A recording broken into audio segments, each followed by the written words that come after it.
Welcome to the 7th episode of the Minibar podcast, where hospitality leaders come to chill and discuss the business. This is Paulina from my stay, your hospitality podcast bartender. Today on the menu is a talk with the founder and CEO of Four Suits, Lennart de Haan. Born and raised in Netherlands, living in Amsterdam, Lennart has background in business administration, studied and lived abroad in the US and Argentina. Founded Four Suits about 6 years ago, which started as a small idea for solving access problems for unstaffed real estate buildings that had flexible workspaces. This evolved into developing an innovative intelligent access solution for hospitality with clients around Europe. And now, take your favorite drink, relax, and get some inspiration by Lennart.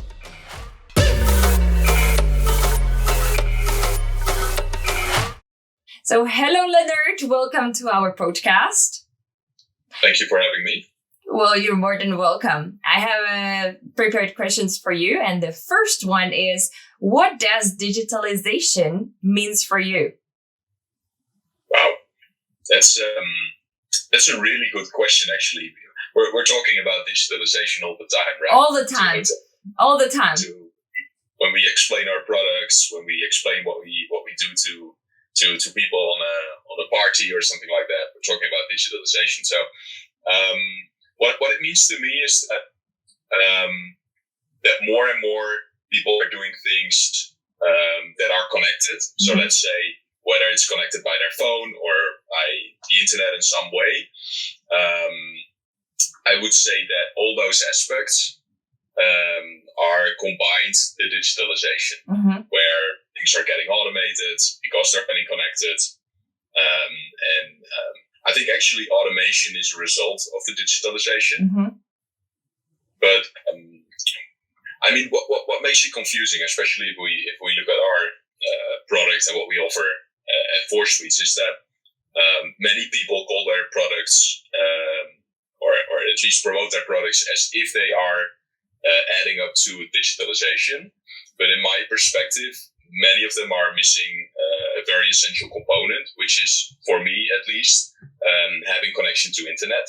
So for me, a device or anything that we use should have this connection to the internet in order to address or add up to digitalization. So I think that's why it might be a difficult term to explain, and people have different interpretations. But for me, it's a very important aspect of digitalization that it's connected to the internet. I see. And how all this can be useful for hotels and the hospitality industry in general.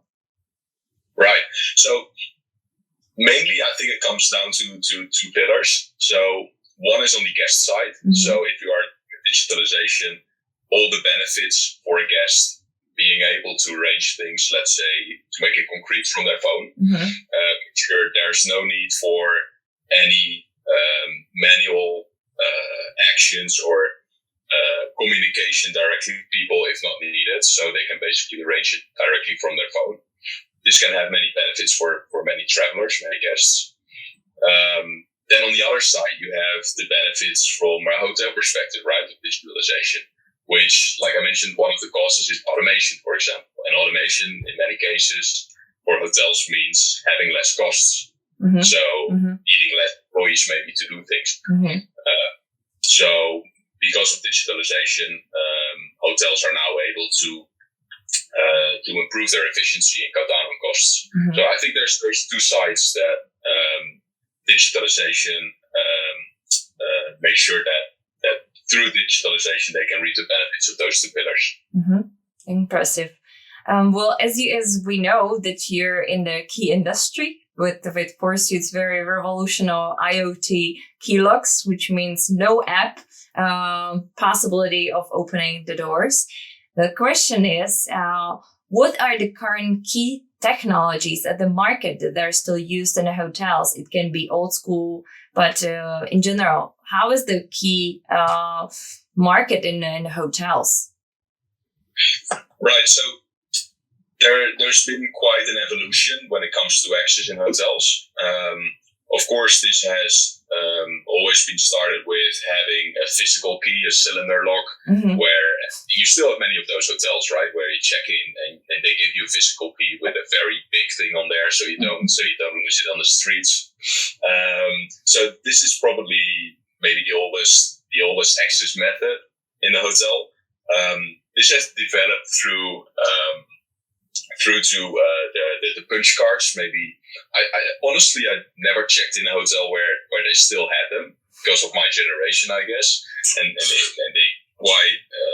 they disappeared quite rapidly because RFID then came onto the market. Mm-hmm. But it's basically a combination of punches in the cards and the different ways of how the punches in the cards are placed. Mm-hmm. You can have, I don't know how many million combinations of that. So they basically gave a key card like that. You could put it inside the lock. The lock was recognizing all the different punches and it would open. Mm-hmm. So that's something that came after the cylinder lock. Then came RFID, so that was a big improvement where people just basically would encode a key card. That key card contains all the credentials. The lock then reads out those credentials and opens up. So this is a technology that we still see at many hotels. Mm-hmm. We also have the Max Stripe variant there, which contains a magnetic stripe. Many hotels, for example, in the USA, still use those locks. And it's the very annoying key card where you place it to your phone and then it gives the red light when you try to use it because it loses the credentials on the card because of the magnetic field. So this is, I believe I read an article recently where still 60% of the American hotels are using those Max Stripe locks. Wow. So that's impressive, yeah. Good market for you then. Yeah, exactly. But then trying to convert those locks, of course, to RFID locks. Then a few years ago, Bluetooth came on the market. Mm-hmm. It's the first mobile access method, mm-hmm. where people could basically open up the locks with their smartphone by making connection through Bluetooth to those locks. Mm-hmm. This was approximately 10 years ago that it was first introduced, so not that long ago. And we believe that for Suites, of course, that the next step in this evolution is having IoT locks that are completely connected to the cloud environment, where you basically don't have any offline aspect anymore when it comes to access control. Mm-hmm. This makes sense in the evolution that things are getting more and more connected with each other. Mm-hmm. You have this connection in our sense. You cannot keep playing with offline components in an online ecosystem. I see. And in general, if we forgot hotels, are there the differences in the other industries with the key locks and let's say key history? Or is it completely the same? If you look at hardware, I would say that it's comparable. Mm-hmm. I would say even that many of the applications that came from other industries, like real estate, for example, let's say access to hospitals, universities, etc., they were copied by the big players into the hospitality field, mm-hmm. Without keeping in mind that access in hospitality is a different game than in other industries, mm-hmm. Because of the fact that people are having access to their rooms for a very small amount of time, right? Maybe 1, 2, 3 days instead of having access maybe a year or even longer. So the access is way more dynamic in the hospitality than in other regions or fields. So this also implies that your software, or in our case a cloud platform, needs to be adjusted for that. So you need to take into consideration that people are changing their access rights all the time. The same rooms are rented out several times during the week, per month. And your access needs to be flexible and acceptable for that. Mm-hmm. So I think that's the difference between hospitality and all the other industries when it comes to access. I see. Well, like last week, I've been talking to one hotel chain, which they also have office buildings. And the technician just mentioned one very important fact where all the other industries are using online key accesses, and it's just quite normal. And all the hotels, they're always going for offline. So online key access versus offline key access. What's the difference, and why the hospitality or hotels are stuck with the offline one? Are they afraid of? Yeah, that's a very interesting question. I'm not sure if if I have the right answer to that question. It's true that we do encounter a lot of. I mean, we're always encountering a lot of questions about why it's online, why it cannot be offline as well. So it seems like many hoteliers are sort of afraid of having an online system. Mm-hmm. But then when you ask them, are you using mobile banking, for example, or how do you do that? And do you have concerns about your mobile banking security? They're like, no, I'm not really thinking about that. I'm still using it anyways. So why other industries do adapt that and hoteliers are more careful, I think it maybe have to do with just the conservative of the industry. So they're very conservative in general, slow adapting to new technologies. So my theory would be that it just takes more time before they adopt to new technologies that are in this case online, and that other industries are less afraid and move forward more fast than hospitality. I think it has to do. Could you also mention the advantages and disadvantages of online key locks? Because I've just heard, like, what about the Wi-Fi's gone? So that's the only one I'm hearing. Are there another, and how to handle with them? Sure. So there's a whole bunch of advantages of having an online system, but to name just the major ones. So, like I mentioned, access is very dynamic in a hotel. So when we start using mobile keys, for example, how do we deal with any changes when it comes to access? How fast can we make those changes? So if it's an offline system, let's say I'm sending to you your offline digital key, and you check in, instead of checking you into room 101, I want you to check 103, but you already have this offline digital key for 101. How are we going to change this real time into the system, right? So having an online system means that your access rights are not stored on your phone or on a key card or any device. It's all stored in the cloud. The cloud system is basically verifying, has this person access at this moment in time to this door. And this is constantly updated in the cloud environment by being connected to the property management system, for example. So any changes you make, and those are a lot of changes. If we're talking about a big hotel, we're talking about hundreds of changes per day that are happening when it comes to access rights. Those get updated real time. If you're having an offline system, you are actually running security risks on the fact that your mobile key, for example, that's stored on your phone, is not getting updated. So this is just one main benefit that an online system has.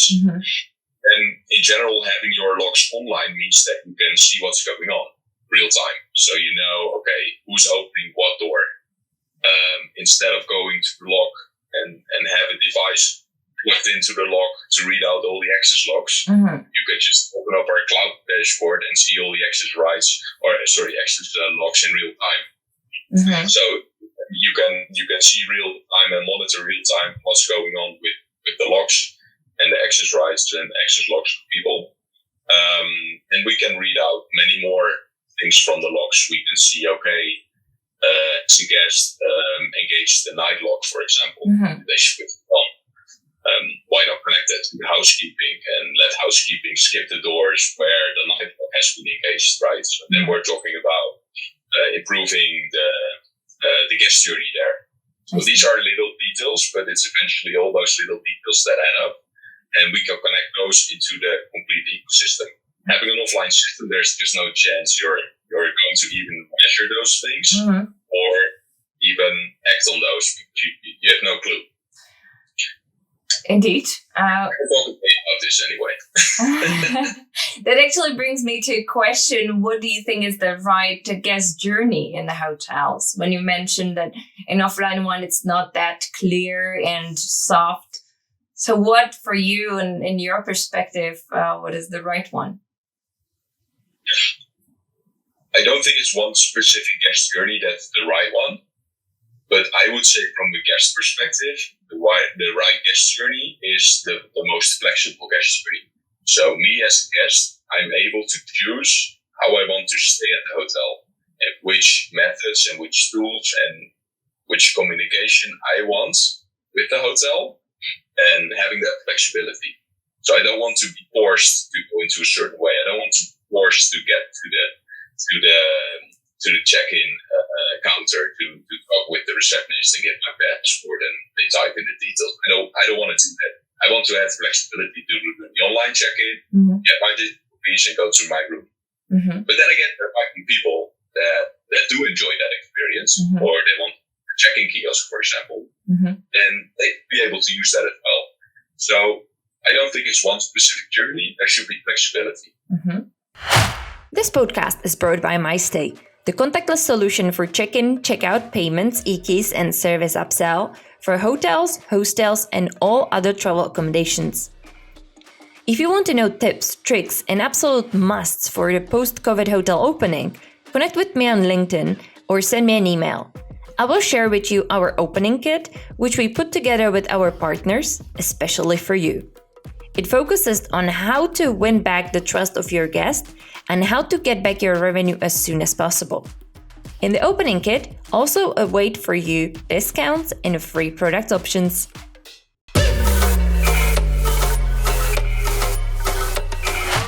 Indeed, I completely agree with you. And as you're onboarding a lot of hotels for your Forsuits IoT locks, what is the budget that hotels should prepare or have in their mind to upgrade room locks or change the room locks? I know that this is the big issue, especially during the COVID time when everyone stopped investments. And in the head of hoteliers, it's a very expensive step where hotel has to change. They have to put the cables and all that thing. So what is the budget? And are there some possibilities to do it in a different way, like leasing or anything that you guys may be using? So there's a few different scenarios when you're talking about changing your access method at a hotel. First of all, we make a difference between hotels that already have locks installed and need to change them, or if we're talking about maybe a new build hotel. That makes a huge difference in how you are preparing, for example, the cabling you mentioned. Okay, if we're talking about a new build hotel, it's very easy to run the cabling because you're still installing the hotel, they're still building it, so you don't need to break down walls to get the cabling there, right? If we're talking about the replacement of locks, this might be more costly to do. So this is already a different step there can be. When we're talking from a product perspective, we basically have two options. So one is indeed upgrading existing electronic hotel locks. The most easy and most cost-effective way to do it, because what we basically do is we change the current electronics of the lock with our electronics. All that's mechanical, lock case, handles, mortise, cylinders, everything stays in place. We don't have to cut doors. We don't have to adapt the doors for the new locks. So we just replace the electronical parts. So that's also something that you can, as a hotel, you can buy that as an investment, or you can have the possibility for leasing that one. So you pay a monthly fee for having the upgrade system. So it's very affordable for many hotels that don't have a big upfront investment. Great pricing. If you want to buy a unit, it's €89 for lock to having the upgrade. And then you need a few gateways in your hotel that connect all those locks to the cloud platform. And then there's the second option where you basically buy new locks, which is necessary in case you still have cylinder locks with old metal keys. There's no option to upgrade the electronics because there's no electronics. And then we can replace the locks, for example. Or if it's a very, very old lock, then we say, okay, maybe it might be better to do the investment. You're already using 30 years, these locks. Mechanical parts might break down at a certain point of time. So then we replace the locks. And those those locks, we have two different models. They sell for 219 euros. They're still pretty affordable, especially if you compare it to the prices in the market. And then you need gateways as well to connect those locks. Mm-hmm. Indeed. And what actually should hotels pay attention to once they decide to onboard? Do the upgrade or do the change? But what is the key part to pay attention? Not sure if I understand the question correctly. Does it mean that the problematic part will be the, let's say, changing it, so the changing of the hotel or onboarding people, onboarding the receptionist, or what they should pay attention while they say, yes, let's do the change of the locks, and now what are the, let's say, problematic parts that can come? It's definitely not on the hotel side or the training side, as we integrate as much as possible into the ecosystem. It means that, for example, mobile keys are sent automatically to the guests based on the reservations that come into the system. So that also means less training for the people. So there's never an issue with the training part, to be honest. Of course, it's changing in case you replace all the locks and it's a big hotel. It's always impactful. So there will be 4, 5, 6 people in your hotel during a week, approximately, replacing all the locks. There will be a huge planning that we consider with the hotel to change the lock so guests don't get disturbed. Because when we're replacing locks, we're always talking about a hotel. We're almost always talking about a hotel that's operational. So that's something that you need to consider anyways if you're changing your locks. We help with that, of course, so we make that planning together, do that as smooth as possible.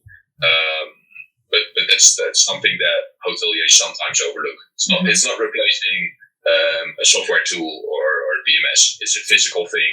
We're gonna do some drilling. We're gonna make a little bit of noise in your hotel. So this is something they need to be aware of course.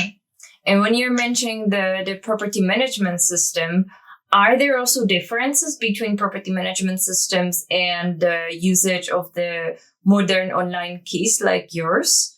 Or you can work with any even old school, non-cloud based PMSs? Actually, we have to work with both, right? So because our clients are asking, okay, I have this, let's name it, Oracle PMS.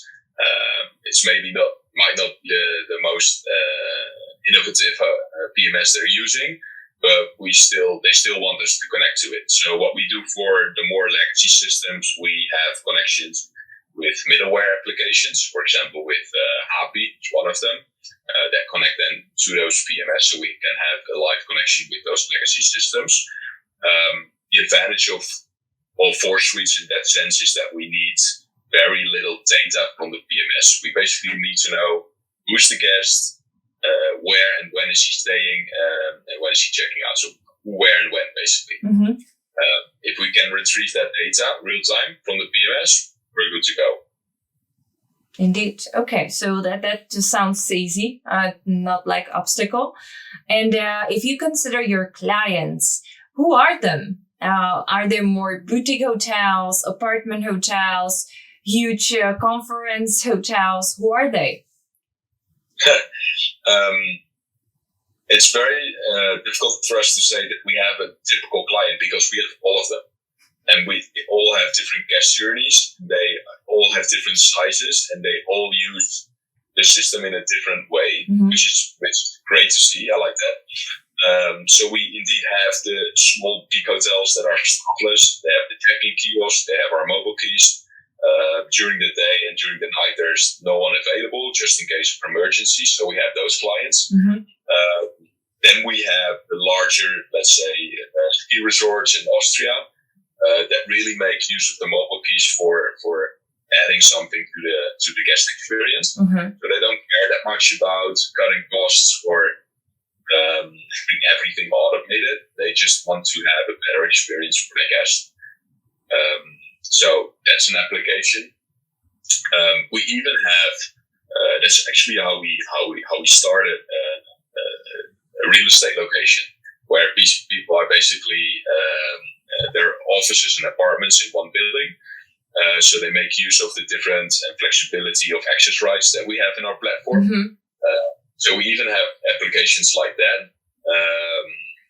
We have a hostels, for example. So we have a hostel in Belgium recently installed, which is also different because you have many more people in one room. So how are you going to deal with access there? So I think the interesting thing, because our platform is that flexible, we can have all those different clients. We don't target into a specific niche because it's possible to do it. Indeed. And do you see the big difference between accesses into hotels and apartments? Yeah, so it's basically it comes down to the thing I mentioned before, is that you have in apartments you have always the same users having access to the same doors during months, years. There's no changes in the system. Looking at hospitality, there's changes all the time. But I mean, apartments like Airbnb apartments, so the short rentals apartments, where the keys have to be changed actually for every other client. So the general usage. I mean, the application, if you compare a hotel with an Airbnb concept, I would say the application is pretty much the same. Although the reasoning behind the Airbnb application usually is to, okay, how do I get the key to the guest? That's the issue usually, right? I don't have a host, or I don't want to go at the middle of the night to receive my guests or my Airbnb location. So they want to have our mobile keys because it makes their life easier, and they don't want to have the mobile keys because it will make the guest more happy, right? It's just a very, very practical problem. In hotels, you really have those two pillars. So they really have it from an automation perspective, but also for adding up to the guest experience. And I think that's the difference. But from a technical point of view and how they use it, it works the same. Indeed. And if I just go back to hotels, because they have more problematic parts with keys, there are two moments that actually hotels are asking, when we have e-keys, how do you deal with that? So first moment is if the car goes to garage. Do you also deal with that type of access or not at all? We have to. I mean, we've come a long way since we started 4Suite. So we've developed solutions for all the access points, because we cannot say to a hotel, okay, we're going to do access to all your room doors, but for the elevator and the parking barrier and the sliding doors, you have to go to another company and use a different platform. It doesn't work that way. Okay. So we have solutions for all the access points in a hotel. We can offer 100% complete solution for all of them. So we also needed to develop all those products. So if you're looking at an elevator, you have, for example, hotels that say, okay, I have a guest that's staying on the second floor. You can only access the second floor in the roof bar. You cannot go to the fourth and fifth floor because they don't have a reservation on that floor. So intelligence like that, you have to build that into your electronics, into your firmware, your software platform. So we've developed all those products also on the software side. So we're able to offer the complete solution. That's interesting. And one more, which is, I believe, more difficult. So if you get into the hotel room, normally on the right side next to doors, you have a place where you put your plastic cards, which regulates the electricity and lights and things like that. If we have e-keys, how do you deal with that? That's a very good question that many hotels ask as well. In general, what we see is that most of the energy savers, especially if we're talking new builds, they're not building them in anymore.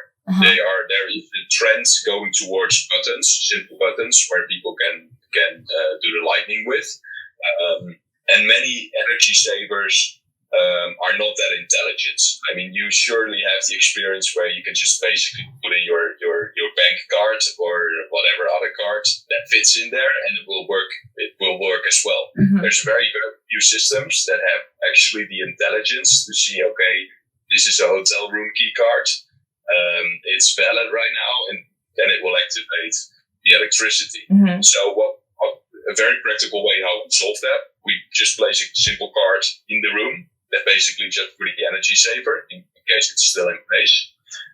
Or we look with the hotel if there's the possibility to connect it to a smarter system in the room with motion sensors and stuff like that, where a trigger of opening the door basically also triggers the electricity part. This is something that does not happen very often because it's more expensive as well. So many hotels say, okay, let's do this in a practical way. We will just make a little cord with a key card next to the energy saver. You can use it.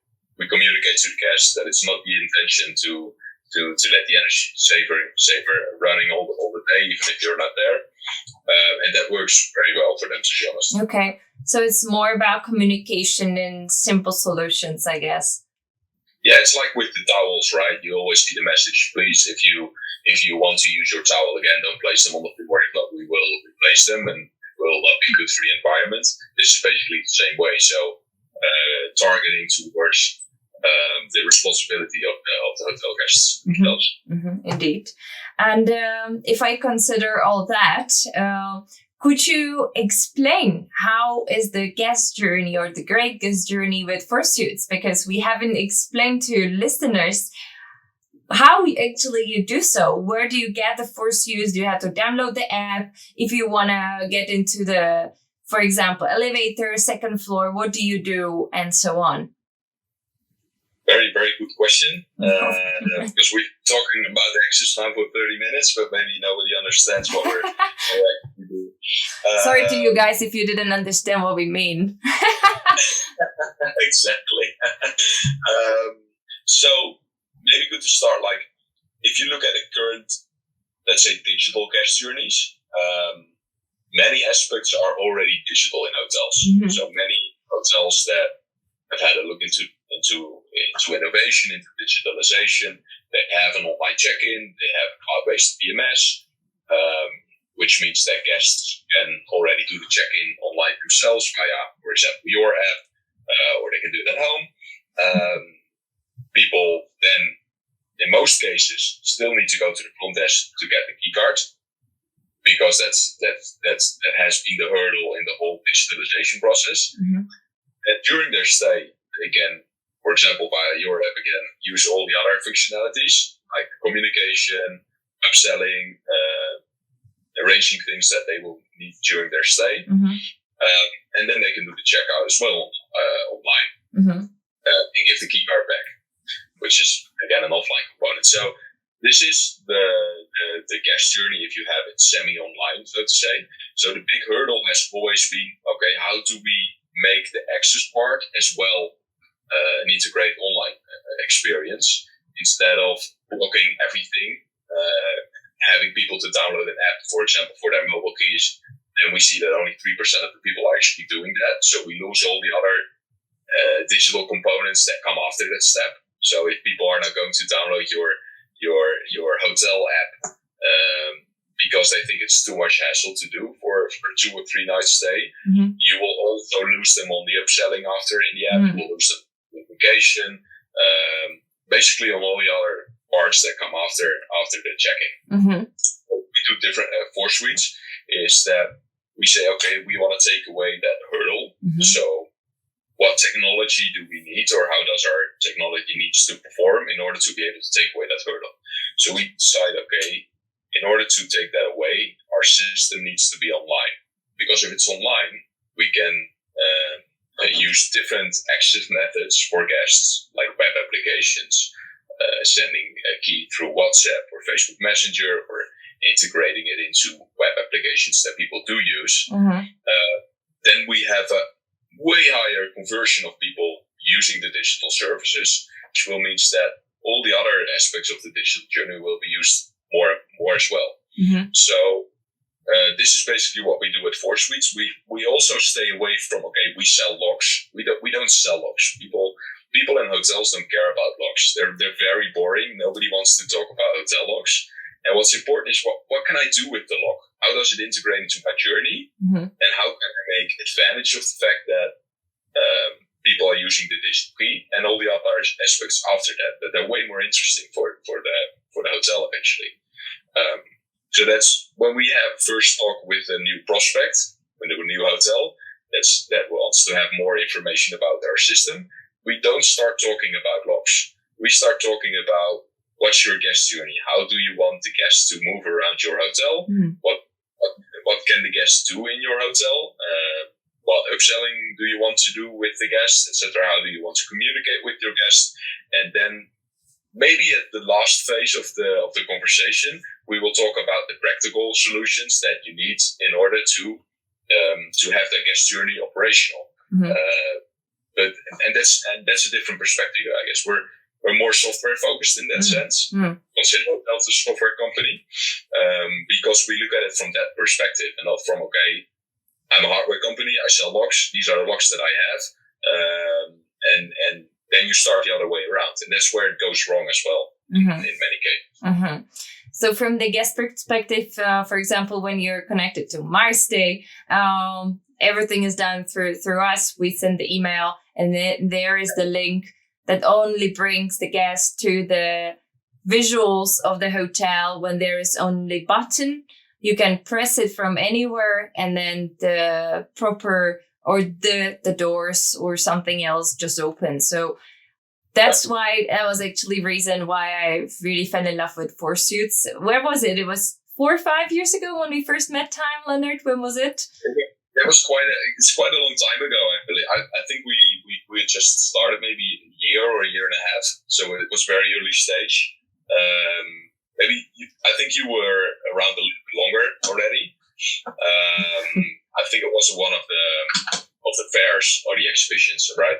It was somewhere in Holland or London. I don't remember, but yeah, I definitely.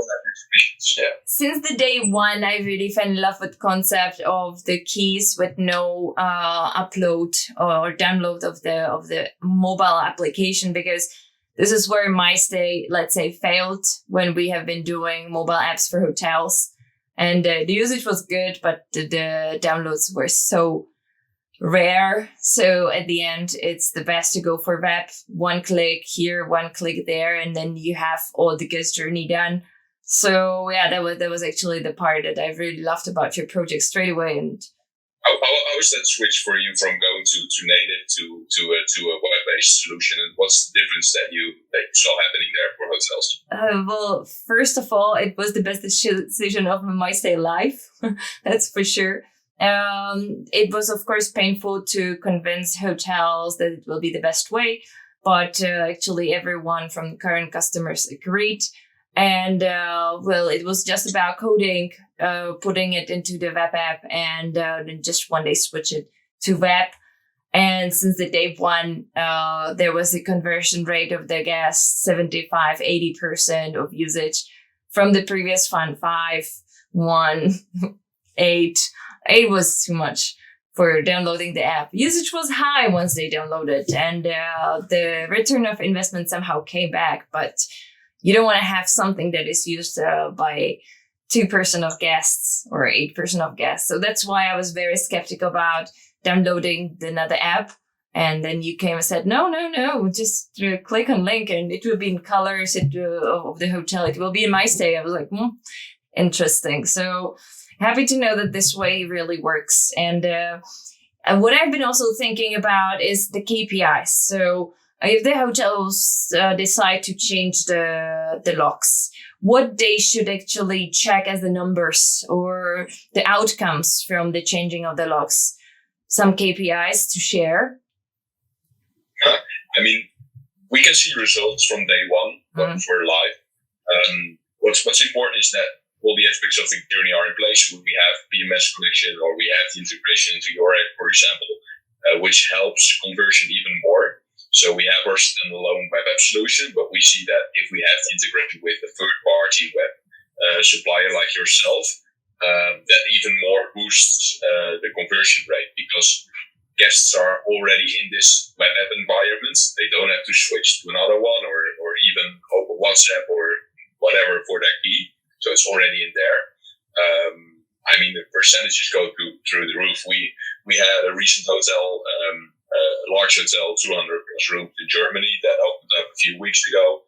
I think in the second week, they already had 65% of people using the web app, which is, in my opinion, amazing. That's amazing, really amazing.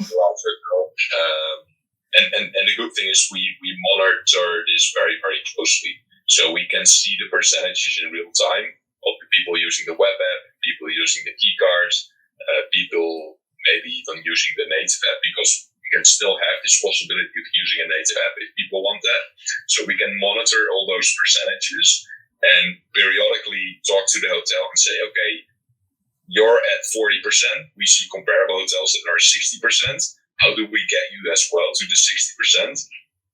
Maybe it's a thing in communication. Maybe it's a thing in training. Maybe the employee at the front desk should not be at the front desk with a stack of key cards, wavering the key cards to the guests. Maybe that doesn't really help moving them to a digital guest journey. So then, because we measure those things, we can start a conversation with the hotel and see how we can boost that. So talking about KPIs, our KPIs are conversion rate. Conversion rate. Okay, cool. What is the oldest guest, or what age of the oldest guest was that used the Fursuits on IoT keys? Do you know it? My stay was 97. We had 97-year-old guy who made it online check-in. Oh, wow. Right. Oh, you mean the guest, actually? Okay, I thought about client. No, sorry, the guest. Actually, I have no idea, because we don't have that data. So we, for the guest part, for the access part, we only get the who, where, and when. So we don't get the age. Okay. We don't have the age. Oh, okay. And so I would love to know it, but we don't have insight into that. Okay, because that is actually one of the negative argument of hoteliers. They say just millennials will be using it, and we're saying like, yeah, are you sure? I mean, as simple you make it, people are used to do Skype calls, and so they just click and just make it easy. And then we prove it by numbers, because we see from check-ins how old are the people. And cool. 80 is not a problem, 70 is usual, and 60 is just basic, like normal. So, and anything lower is just super normal. And if I cut the pie, it's equal. There are 4 major groups which are equal, starting from 20 to 60, completely equal. And then it was 80-ish, 90-ish, it's lower, but still 97. Come on, doable. Do you see any difference in male-female numbers or not? Completely similar, really. There is very often couples that they make it both. So I don't know who starts, but definitely the second one ends it up. So yeah, well, we didn't see the difference. Do you guys see difference? Female, male? We also then measured in male, female, so that's why I was asking this question to you. Yeah, no. We see that when someone do the check-in, approximately 75% can do or who makes the order, they already done the online check-in too, within 75%, which in my perspective is a huge number. And that was really surprising when we start to track it. So that's was very special. But the age is something that the hotels, they very often ask. And there might be also the question like, but we have older clients, when they would be asking you. But then you can say, come on, 97. But why would an 80-year-old person do like to stand in line instead of a 20-year-old person, right? What's the difference? What's the difference? We all hate it. So why should there be a difference in adoption there when it comes to age? Yes, completely. Well, so there are maybe one more technical question, seeing the future. So currently we can use the keys, especially your keys, not the other ones, through PC, tablets, smartphones, maybe also the watches, the smart watches, that you just come, click, and that's it. What do you think that there will be another variables that will be used for keys? I mean, is it going to be some chip in our body? Is it going to be the watches that we will wear and I will just blink and the doors will open? What do you think that there are another variables that you will be able to open doors with? Approximately two weeks ago, Apple announced that they will release the wallet. Yes. For opening doors and using key cards basically as a wallet in your iPhone. This was already possible for Android, but Apple didn't allow it just for payment. payments they opened up for chip. So I think this is a very, very exciting thing because it would basically mean that you don't have to log to any app anymore. You don't need to download any app anymore. You would just have your keys stored in your phone as a wallet, and you can basically touch any access point in the hotel without even opening your screen. It will just recognize your reservation and it will open up the access point. I love that announcement. That was just brilliant. Brilliant. Yeah. So this is something I think the whole industry has been waiting for to come. What's important there to know, of course, is that you still want to have this online connection with your logs. So many people are screaming, okay, this is great, I can use my current logs for this. Yes, you can, but there are a lot of downsides as well, because how are you going to take away a wallet from someone if it's already been issued, right? And you do a room change or they want to have late checkouts, etc. So it's the same as with the Apple payments. If you use payment for Apple in the supermarket and there's no live connection with your bank account, so they basically cannot check if you have any funds to pay for the groceries, right? So they still have this terminal still has this online connection to do some checks. So it's an illusion to say that, in my opinion, that you don't need to have online logs enabled to use in order to use the Apple Wallet. So this is something that we will see in the coming months, how this will evolve, and also how hotels will react to this possibility. But I think it's a very, very positive thing because it will be the most intuitive way for hotel guests opening doors. This is definitely the future. And in general, do you think that plastic cards will be completely removed in future? Yeah, definitely. I absolutely believe that. It will take some time. I mean, we still see, the hotel I mentioned, for example, that had a pin rate of 65% of mobile keys. That means that still 35% takes the key card, which is a good percentage, but still 35%. So it will take a couple of years, I think, before they completely disappear.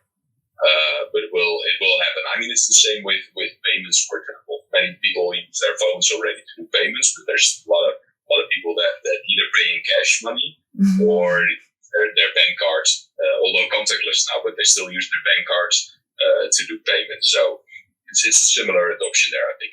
Okay, very cool. And if we connect to this, what is the vision and mission of the Four Suits? Wow. I always say that we want to create the most intelligent access solution for hotels, and that's a very broad definition. Intelligent because it compiles things as being integrated into all the other aspects of the journey. Intelligent means to me that it's connected, that it's online, it has an IoT vision behind it, and that it basically adds to those two pillars, like improving this guest journey and improving the hotel organization or automation on that end. So we want to make sure that we basically have the most intelligent access solution in place, that we are the most innovative when it comes to access. We don't lose our software focus. We don't want to talk about logs. We talk about the solution and the things that we can bring with our logs. That's how we look at things. Cool. Very nice. And what do you think is the next big thing in hospitality? I don't think it will be one big thing. I think it will be multiple things. And for example, the wallet, that's one of those things that can definitely change a lot of things. But I think overall the digitalization in the whole guest journey is increasing a lot now. The pandemic, of course, has increased this pace. So I think adding up all those details and improving on that will completely reshape the guest journey and how operations go at hotels. We're still not at the journey, for example, as we go to an airport where you can basically already have everything on your phone, walk through the airport, go through all the access points, talk to no one. When you go to the airplane, you basically board your seat that you've already reserved. I mean, we're still there, but I think we're getting closer in the hospitality business to that concept. I have to only agree on with that. And Could you, Lennart, share some funny story from your hospitality career? I mean, from some customers installation or anything. Any funny stories? Actually, I should have prepared this one because I always need to think. I mean, there's so many stories. I don't have one that comes to mind right now. Okay, no worries. I'm sorry, but there's many. There's so many. Good. And last question, as we are in the Minibar podcast, would go for your favorite cocktail. Oh wow, that's a nice one. What's yours? Mine, well, I have more. Definitely gin tonic, if it's alcohol included. And if it's just a normal drink, I love water, still water. And the typical Czech drink, which means kofola. Okay. Good. And well, hold on. I'm Czech person. I have to say also beer, right? you should, yeah. So these are mine. So I like gin tonic as well. I think it very much depends on a few variables. Either what's my mood of the day, what's the day of the week, what's the weather look like. I think all those aspects can add up to my decision. Okay, what's my favorite cocktail on that moment in time? But let's say it's a sunny day in Amsterdam. It's 25 degrees. It's a Saturday. I'm out with friends. I would definitely also like the gin tonic, maybe a mojito. I like Aperol Spritz if it's a little bit warmer. I like Hugo Spritz. That's also great. Try it one day. Yay, if you do. I know that one. Yeah, super cool. On my occasions, you have to be really, really careful with those drinks. Yeah, it sounds like we are a group of alcoholics, but to all listeners, we're not, okay? No. I'm definitely not. Yeah, well... Time. Every time I'm in Holland, I'm super addicted to your IPA, drinks and beers. You have it heavy, but the best one in the world. And I'm sorry to the Czech nation. Yes, I like Dutch beers. That's really good to hear. Perfect, Lennart. So thank you very much for being here with us in the Minibar podcast. I really enjoyed the discussion about the e-keys and modern future things, how we're going to be opening the doors, and looking forward to next inspirational talks and news from Forsuits. Next drinks in the minibar will be served with Ulrich Pilau, while talking about the second generation of property management systems, frictionless technologies, and importance of instant implementations in the episode called The Future of the Hotel Management Software. If you liked our Today Minibar podcast, don't forget to rate it and subscribe to the channel in your podcast application so you don't miss any new episode with inspirational hospitality professionals, their stories, and new ideas. Or if you want to get back the trust of your guest and your revenue as soon as possible, send me the message on the LinkedIn or by email, and I will share with you our opening kit. So until next time, guys.